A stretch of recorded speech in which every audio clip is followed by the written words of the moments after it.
स्तन कैंसर, स्तन निकाल दिए गए और कीमोथेरेपी की गई।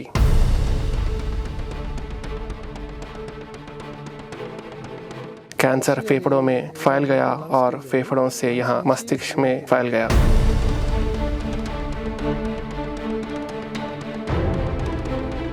हमने सोचा कि अगर उसे कीमोथेरेपी दी गई तो वहाँ जीवित नहीं रहेगी।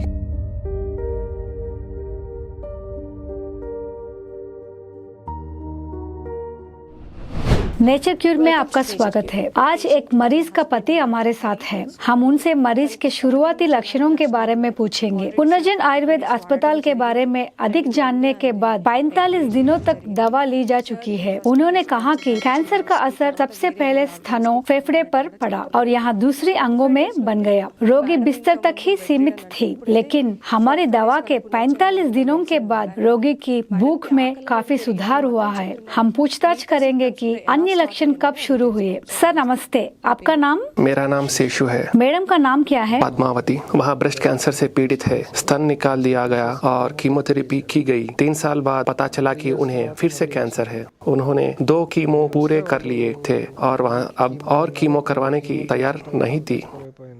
नतीजन मैंने आयुर्वेद को चुना। मैंने उसके 45 दिनों तक उपयोग करने के लिए दवाई ली है। उसे भूख नहीं लग रही थी, लेकिन इस दवा को लेने के बाद मेरी पत्नी ने खाना शुरू कर दिया। सर रोगी के लक्षण क्या थे? स्तन निकाल दिया गया। 3 साल पहले कीमोथेरेपी दी गई थी। कैंसर वापस लौटा और फेफड़ों में फैल गया, जिससे यह मस्तिष्क में फैल गया।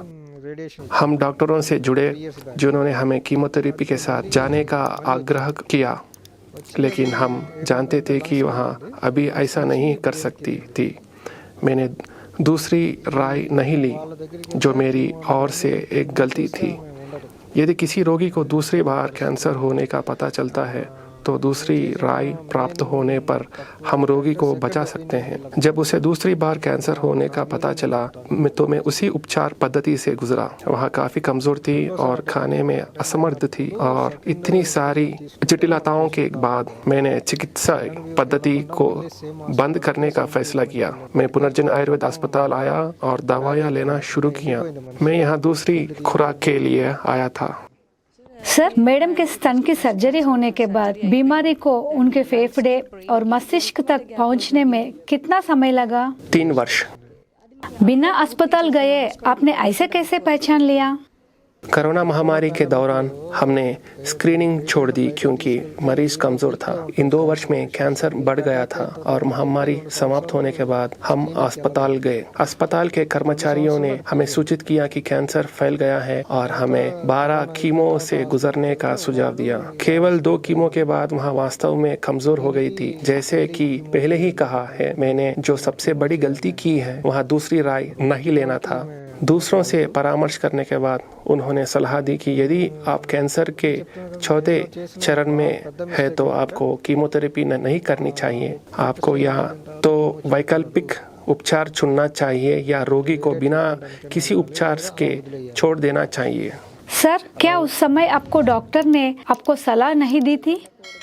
नहीं, उन्होंने ज़्यादा सलाह नहीं दी। उन्होंने हमें कीमो कराने की सलाह दी क्योंकि सर्जरी के लिए कुछ नहीं बचा। संयुक्त राज्य अमेरिका में कीमो में इस्तेमाल किए जाने वाली तकनीक भारत में उपलब्ध नहीं थी। संयुक्त राज्य अमेरिका से दवाइयाँ लाने के बारे में वे जो कुछ भी दावा करते हैं वह सब झूठ है। कीमो स्वास्थ्य और कैंसर दोनों प्रकार की कोशिशों के नष्ट कर देता है। इसके विपरीत संयुक्त राज्य अमेरिका में इस्तेमाल की जाने वाली कीमो केवल कैंसर कोशिकाओं पर हमला करती हैं, जबकि स्वास्थ्य कोशिकाओं को अकेला छोड़ देती हैं, और इस प्रकार का उपचार भारत में किसी भी हिस्से में उपलब्ध नहीं है। हमने दूसरे राय नहीं मांगी और इसके बजाय उन पर आंख मूंद कर भरोसा किया और यहाँ सब हुआ। भारत में कई कैंसर रोगियों में कैंसर के बारे में जागरूकता की कमी है, लेकिन सर आपको कैंसर का इतनी जानकारी कैसे मिली?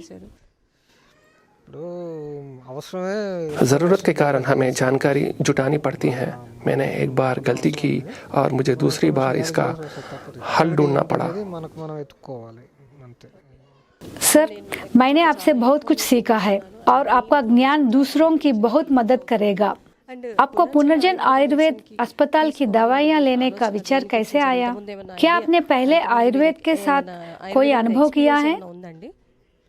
मुझे आयुर्वेद का कोई अनुभव नहीं है। जब मैंने वैकल्पिक चिकित्सा को आजमाने का फैसला किया तो मुझे पुनर्जन आयुर्वेद अस्पताल के बारे में पता चला और मैं यहाँ आ गया। बहुत बहुत धन्यवाद सर। हम कामना करते हैं कि पुनर्जन औषधियों के सहायता से मैडम शीघ्र स्वस्थ हो। धन्यवाद।